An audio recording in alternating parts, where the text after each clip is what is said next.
80 years ago, a man saw something that would steal your breath. In cell 18 of Auschwitz, as death stalked the corridors, Maximilian Kolbe whispered words no one should have heard, words about you, about this moment, about 2025. But what almost no one tells you is that he didn't die silent. Have you ever felt something invisible shifting in the world? Like pieces of a cosmic jigsaw puzzle finally snapping into place. It's not paranoia. It's not coincidence. It's something a Polish saint saw coming decades ago. What I'm about to reveal will completely change how you view the last 2 years of your life. August 1941, Block 14. The stench of despair clung to every brick of Auschwitz. But in the cell where Kolbe was starving, something impossible was happening. He was smiling. The guards didn't understand. How could a man who had traded his life for a stranger's radiate such peace in a place designed to crush the human soul? The answer lay in the words he murmured through the nights. Words about a future time, about a generation that would face a different kind of war. A war not fought with weapons, but with something far more potent and dangerous. Do you know the difference between prophecy and hope? Prophecy hurts before it heals. And what Kolbe saw about 2025 will hurt. But first, let me tell you about the last letter, the letter that was never found, the letter he wrote with charcoal on the cell wall, using his own bloodied fingernails, the letter the Soviets erased in 1945, but that 3 people managed to memorize before they died. In this letter, Kolbe described something that, today, you recognize perfectly. He saw a lost generation, connected yet isolated, rich in information but starving for meaning. He saw young people with access to all the world's knowledge, yet unable to find a reason to get out of bed. You've felt that way, haven't you? But it doesn't stop there. Kolbe saw something more, something that makes you question whether free will truly exists, or if we're merely pieces on a board far larger than we imagine. He saw the exact moment when everything would change, and that moment is now. Stop for a second. Take a deep breath.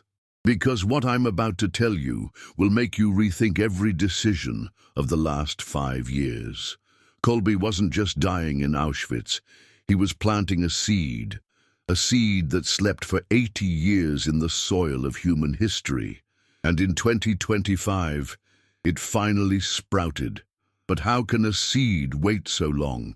How can something remain alive in absolute darkness, waiting for the right moment to emerge? The answer lies in the nature of the sacrifice he made. When Kolbe offered himself to die in place of Franciszek Gajowniczek, he wasn't just saving a life. He was doing something that completely transcends our understanding of time and causality. He was planting a cosmic debt, a debt the universe would have to repay, and every debt, sooner or later, is collected. The collection began in 2023. Do you remember that strange feeling you had at the end of 2023? Like something fundamental had shifted in the world. But you couldn't pinpoint what. Like an unseen door had opened. But you didn't know whether to walk through it or run. It wasn't your imagination. It was Kolbe's seed beginning to sprout. But here's what no one told you about that seed. It doesn't grow the way you expect. It doesn't bring immediate peace. It doesn't solve your problems instantly. First, it breaks you. Then, it rebuilds you. And during the process, you question everything, including your own sanity. Kolbe knew this. That's why he smiled in that cell. He knew the real battle wouldn't be fought in the concentration camps of the 20th century. It would be fought in the minds and hearts of a generation that hadn't even been born yet. It would be fought within you, because you are exactly who he was waiting for. You are the person to whom he whispered those words in cell 18. You are the reason he chose to die in that specific way. And now that the seed has sprouted, You have a choice to make, a choice that will define not only your future, but the future of people you don't even know yet, people who depend on a decision you will make in the next few minutes. But before I tell you what that choice is, I need to show you what else Kolbe saw in that cell. He saw you lost. He saw you struggling with a constant feeling that something is missing in your life. He saw you searching for purpose in places that only offer distraction. He saw you pretending you're okay, when in reality, you're screaming inside. And then he saw something that changed everything. He saw the moment you would finally understand. The moment when all the pieces would fall into place. The moment you would realize that every pain, every disappointment, every sleepless night you've had was preparing you for something much greater. That moment is happening now, as you listen to these words, but there's a problem. The same vision that liberates you also carries a terrible weight, because when you finally see, you can no longer pretend you don't see. When you understand your purpose, you can no longer run from it. And the purpose Kolbe saw for you is astonishingly specific. He saw you facing a choice between two doors. One door leads you back to the life you know, comfortable, predictable, but fundamentally empty. The other door leads you to unknown territory, a place where every step matters, where every word carries weight, where every decision echoes into eternity. Most people choose the first door. It's safer, it's easier, it's what everyone expects, but you are not everyone. Kolbe knew this because he saw something in you that you may not have seen yet. He saw a hunger for something real, something that matters, something that justifies all the pain you've carried this far. And that hunger is exactly what the world is waiting for. Because here's the truth that will change everything. The world doesn't need more successful people. The world doesn't need more happy people. The world doesn't need more fulfilled people. The world needs hungry people. People willing to carry the weight of something bigger than themselves. People like you. But there's a price. There's always a price. The price is that you will never again be content with mediocrity. You will never again accept a small life. You will never again pretend that superficial things matter. You will become a different person, and not everyone will understand that change. In truth, most people will try to pull you back. They'll question your new priorities. They'll make you feel crazy for wanting something deeper, something more meaningful. Kolbe went through this too. They thought he was insane for volunteering to die in place of a stranger. They thought it was a waste. They thought it made no sense. They didn't understand that he was planting a seed you are about to harvest. But here's what no one tells you about harvesting that seed. The fruit isn't sweet at first. It's bitter, it's confusing, it's overwhelmingly powerful. And once you taste it, you can never stop wanting more. It's as if Kolbe left behind a spiritual hunger as a legacy, a sacred dissatisfaction that prevents you from settling for anything less than extraordinary. You felt it, haven't you? That constant restlessness, that feeling that you should be doing something completely different with your life, that certainty that something bigger is waiting for you, but you don't know what it is. This isn't anxiety. This isn't depression. This isn't a lack of gratitude. This is Kolbe's seed germinating within you, and now that it's sprouted, you have two choices. You can try to ignore it, you can try to suffocate it with distractions and empty pursuits, or you can nourish it, you can cultivate it, you can let it grow until it becomes a tree that bears fruit for other people. But to do that, you need to understand exactly what Kolbe saw about you, about your specific role at this moment in history. Because it's no coincidence that you're listening to this now. It's no coincidence that these words reached you exactly when they did. It's no coincidence that you feel this hunger for something more. Kolbe orchestrated this 80 years ago. In cell 18, in the final moments of his earthly life, he did something that defies all the laws of physics and logic. He sent a message through time, a message specifically for you, and that message has just arrived. But how does someone send a message through 80 years? How can words whispered in a death cell arrive intact to your ears in 2025? The answer will make you question everything you think you know about time, about destiny, about the power of human sacrifice. Because when Kolbe died, he didn't simply cease to exist. He transformed into something far more powerful. He became a bridge between what was and what is yet to come. And you are about to cross that bridge. But before you take that first step, I need to tell you about the others, about the people who came before you, about those who have already crossed, and how their lives changed completely. Because it's not just you. It was never just you. In 1982, a young engineer in Warsaw began having strange dreams.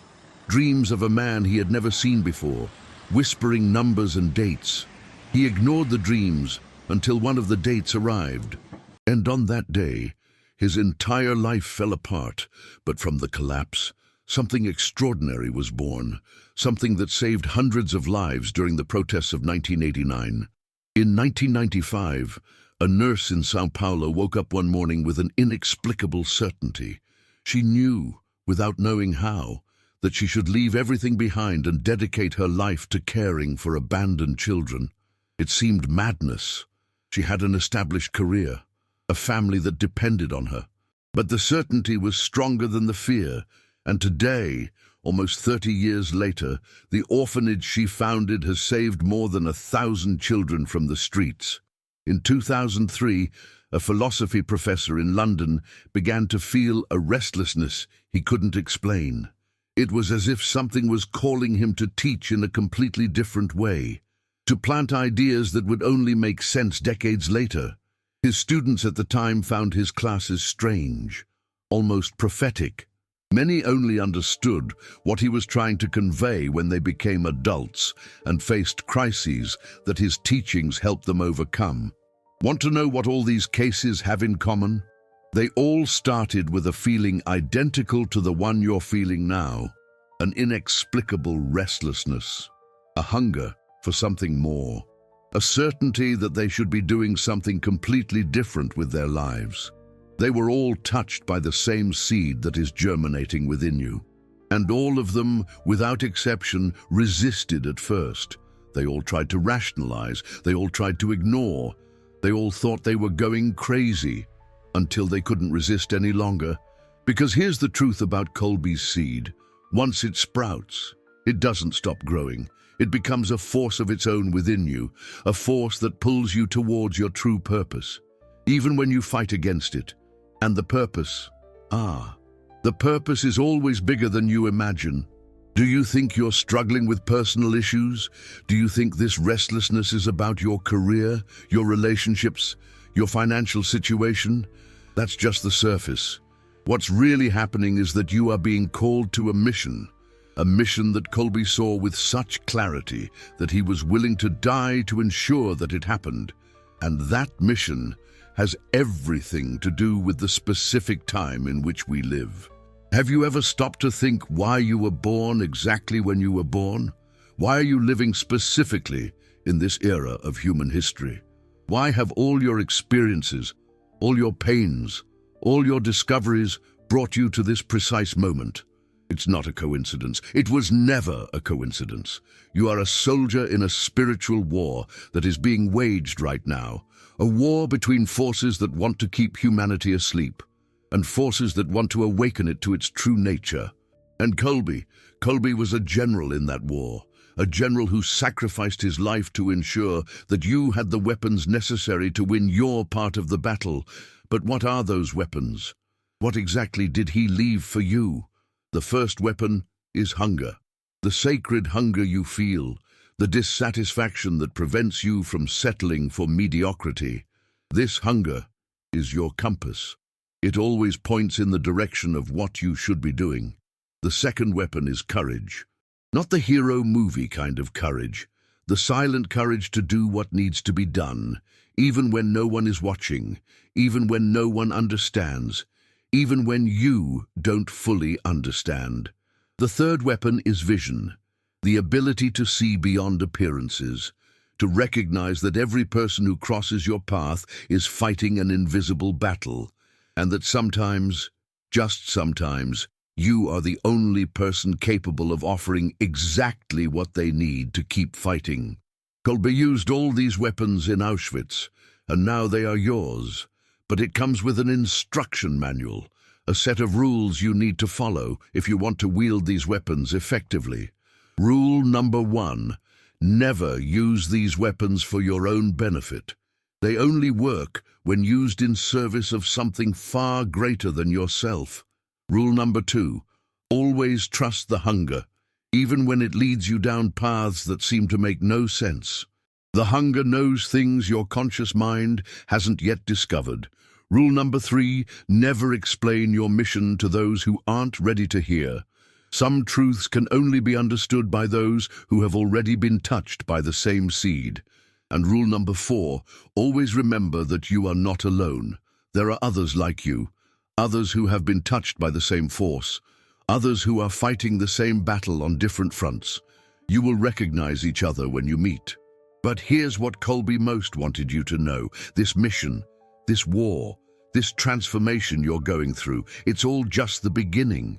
What you're experiencing now is only the awakening. It's just the moment when you finally open your eyes and see what has always been there, waiting for you. The real work is still to come, and it will demand everything from you, every ounce of courage, every moment of clarity, every fiber of determination you possess, because you weren't called to an easy life. You were called to a life that matters. And now that you know this, now that you finally understand what's happening, you have to decide. Will you accept the calling? Will you embrace the mission Kolbe saw for you 80 years ago? Will you allow the seed to become the tree it was destined to be? Or will you try to go back to the life you knew before? Will you try to ignore the hunger? Will you try to pretend none of this happened? The choice is yours. It always has been. But remember, some choices cannot be undone. Some doors, once opened, never close again. And the door Kolbe opened for you 80 years ago is right here, right now, waiting for your decision. But before you decide, I need to tell you what was written in that letter. The letter he scrawled with charcoal on the wall of cell 18. The letter 3 men memorized before they died. Because what was written there will make you understand why everything in your life happened exactly as it did. The first lines of the letter were simple, almost banal. Kolbe had written, "To those who will come after, to those who will feel the hunger when the world is satiated." But then the words became impossible to explain. He described a generation that would be connected to all of human knowledge, but would be incapable of finding wisdom. A generation that would have access to all the voices in the world, but wouldn't be able to hear its own. He saw people staring at small screens for hours on end, searching for something they would never find there. He saw a spiritual hunger disguised as entertainment. He saw loneliness masked as connection. You recognize this world, don't you? But here's what will send chills down your spine. He wasn't just describing the problem. He was describing you, specifically you. In the third part of the letter, Kolbe wrote about a person who would emerge in this generation, a person who would feel the hunger more intensely than others, a person who wouldn't be satisfied with the distractions that satisfied the majority, a person who would question everything, who would seek meaning in places where others only saw emptiness, who would carry an invisible weight on their shoulders without understanding where it came from. A person who, at the right moment, would find these words and finally understand why they always felt different. You're recognizing yourself, aren't you? But there's more. Much more. Kolbe didn't just see who you would be. He saw what you would do. He saw the exact moment when you would finally stop doubting yourself and embrace what you were born to do. And that moment is now. In the fourth part of the letter, he described something that will completely change how you understand your own life. He wrote about a force that would move through the world in 2025, an invisible force that would awaken people like you to their true purpose. He called this force the harvest. The harvest isn't an event, it's a process of recognition, a moment when people scattered across the globe, people who have never met, simultaneously begin to question the same things, to feel the same unrest, to seek the same answers. It's as if a specific frequency is being broadcast across the cosmos, and only certain people have the antenna necessary to receive it. You picked up that frequency, didn't you? That's why you're here. That's why these words resonate within you in a way you can't explain. That's why you feel something fundamental has changed in your life in recent months. You are part of Kolbe's harvest. But here's what no one told you about being part of the harvest. It's not a blessing, it's a responsibility. Because once you awaken, you become responsible for awakening others. Once you see, you become responsible for helping others to see. Once you find meaning, you become a beacon for those who are still lost in the darkness. It's a huge weight. It's a responsibility that will change every aspect of your life. But it's also the only path to true peace. The only way to finally silence that voice that constantly whispers in your ear that you should be doing something more important with your life. In the fifth part of the letter, Kolbe described exactly how this would work, how the transformation would happen, how you would know you were on the right path. He wrote, "First, they will feel the hunger. Then they will question the hunger. Then they will try to satisfy the hunger with the wrong things. When that fails, they will finally understand that the hunger is not the problem. The hunger is the solution." You've been through all these stages, haven't you? First, you felt something was missing. Then you questioned yourself whether that feeling was normal. Then you tried to fill the void with work, relationships, material possessions, experiences. But nothing worked. Nothing satisfied the hunger completely. And now you're starting to understand that the hunger wasn't something to be cured. It was something to be followed. The hunger is your compass. It has always pointed in the right direction. You were just misinterpreting the signs. But there's a sixth part of the letter, the most important part. The part that explains why Kolbe was willing to die to ensure these words reached you.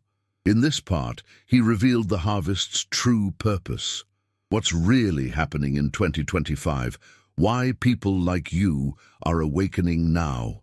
He wrote, "A time will come when humanity will face its final choice. Not a choice between good and evil. A choice between meaning and emptiness, between purpose and distraction, between love and fear. And in this moment of collective choice, humanity's destiny will depend on how many people have found their true purpose, how many have transformed their personal hunger into universal service. Do you understand what this means? It means your personal journey was never just personal. Your search for meaning is part of something much bigger. Your transformation is an essential piece in the transformation of all humanity. That's why the pressure you feel is so intense. That's why the hunger never completely goes away. That's why you can't simply relax and accept an ordinary life. You are not ordinary. You never were. You are an agent of transformation, a catalyst for awakening, a bearer of light in a world, learning to see beyond the shadows. And now that you know this, everything changes. Every conversation you have becomes an opportunity to plant seeds. Every choice you make becomes an example for others. Every moment of authenticity becomes an invitation for others to be authentic as well. You become a force of nature, but not a destructive force, a creative force, a force that builds bridges where others see chasms, a force that finds hope where others only see despair. In the seventh and final part of the letter, Kolbe left a specific message for you, a message so personal that when you hear it, you'll know without a shadow of a doubt that he really saw you 80 years ago. He wrote, "To the one who carries the weight of the world on their shoulders without knowing why, to the one who always knew there was something more, but never knew what. To the one who feels the pain of others as if it were their own pain. Your time has come. Your mission has begun. Your real life is only just beginning. Stop hiding. Stop doubting. Stop minimizing who you are and what you came here to do. The world needs you, exactly as you are, with all your scars, with all your doubts, with all your imperfect beauty. You are the answer to the prayers of people you don't even know yet. You are the solution to problems that haven't even been articulated. You are the bridge between what is and what can be. Are you feeling it? That chill that runs down your spine, that feeling of deep recognition, that inexplicable certainty that these words were written specifically for you. This isn't coincidence. This is confirmation. Confirmation that you finally found what you were looking for. Not easy answers, not quick fixes, but purpose, meaning, direction. Confirmation that all your pain had a purpose. All your searching had a destination. All your restlessness was preparing you for this moment. The moment you finally stop asking, why me, and start asking, what am I for? Because now you know what for. You know what your mission is. You know why you were born at this specific moment in history. You are a walking awakening, a silent revolution, a Kolbe seed that has finally sprouted and is ready to bear fruit. But remember, seeds don't grow alone. They need care. They need nourishment. They need time and patience and love. And they need other seeds nearby. So your next mission is simple, but not easy. Find the other seeds. Find other people who are going through the same awakening. Find others who feel the same hunger, the same restlessness, the same certainty that they should be doing something more important with their lives. You will recognize each other immediately. It will be like finding family in a foreign land. It will be like finally coming home after a long journey. And together, you will do something that no one can do alone. You will transform the world, not through grand, heroic gestures, not through organized movements or political manifestos, but through small acts of love, through honest conversations, through courageous choices made when no one is looking, through lives lived with purpose and meaning. Because here is the final truth that Kolbe wanted you to know. You don't need to change the whole world. You only need to change your small piece of it. You only need to be totally, authentically, courageously yourself. And when you do that, when you finally stop hiding and start shining, you automatically give permission for others to do the same. That's how transformation happens. One person at a time, one choice at a time, one moment of courage at a time. That's how Kolbe's seed spreads across the world. And now, it's your turn to plant it. Your turn to take everything you've learned, everything you've understood, everything you've become, and share it with the world, not through preaching, not through convincing, but through example, through a life lived in total alignment with who you truly are. The world has been waiting for you. It's been waiting for 80 years. And finally, you have arrived. Welcome to your real life. Welcome to your mission. Welcome to the purpose for which you were born. The Kolbe seed has finished sprouting. Now it's time to become the tree you were always destined to be. A tree that produces fruit to feed others. A tree that offers shade to the weary. A tree that stands firm even when the storms come.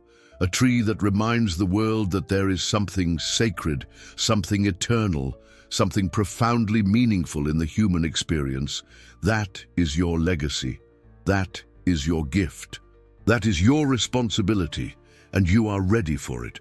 You have always been ready. You just needed to remember. And now you remember. The rest is just living.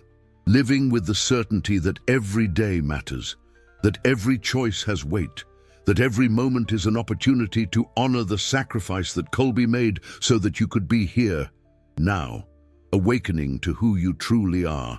Live well, live with purpose, Live knowing that you are exactly who the world needs you to be, and when life gets tough, when doubt returns, when you feel lost again, remember cell 18. Remember the man who chose to die so that you could live. And remember that he is smiling now, smiling because the seed he planted 80 years ago has finally blossomed into exactly what he knew it would become. You, imagine, a single seed, a tiny speck of hope, planted in the fertile ground of a young man's heart, 80 years, a lifetime, a span encompassing unimaginable suffering, unspeakable horrors. And yet, this seed, this tiny promise, perseveres. It endures through the darkness, through the despair, through the unimaginable depths of Auschwitz. This seed, this promise, is the legacy of Maximilian Kolbe, a testament to the unwavering strength of the human spirit. A beacon of light in the suffocating darkness of evil. It represents the power of faith, the enduring strength of hope, the unwavering commitment to love, even in the face of unspeakable brutality. Think about it. 80 years. A life lived in service, a life dedicated to others, a life sacrificed on the altar of selfless compassion. And now, the fruit of that seed. You are the living testament to his sacrifice. You are the embodiment of his legacy. You are the continuation of his life's work. This isn't just a story about the past. It's a story about you, about us, about the unseen spiritual battles we fight every day, the cosmic jigsaw puzzle of our lives, the unseen door to redemption, the invisible war fought with something far more potent than weapons, the war waged within. Kolbe's cell, cell 18, etched with a charcoal inscription on the cell wall, a silent witness to the depths of human suffering, but also to the heights of human resilience. He didn't just endure. He transformed suffering into a profound act of love, a testament to the power of faith. Franciszek Gajowniczek, spared from death by Kolbe's heroic act, his life a living monument to the selfless sacrifice, a profound example of the unseen cosmic debt we all owe, the debt of kindness, of compassion, of love. This legacy isn't just about remembering the past. It's about carrying the torch, about planting your own seeds, seeds of hope, of compassion, of love, seeds that will blossom into a future brighter than even Kolbe could have imagined, a future where the darkness of mediocrity is overcome by the light of selfless service, by the unwavering flame of faith, a future where everyone can experience that unseen door to a better life. This is a call to action, a call to live a life worthy of the sacrifice, a call to embrace the cosmic debt, not with fear, but with love, with compassion, with selfless service. This is your moment, your opportunity to answer the call, to plant your own seeds, to be the living embodiment of Kolbe's legacy. Let the light of his sacrifice shine through you.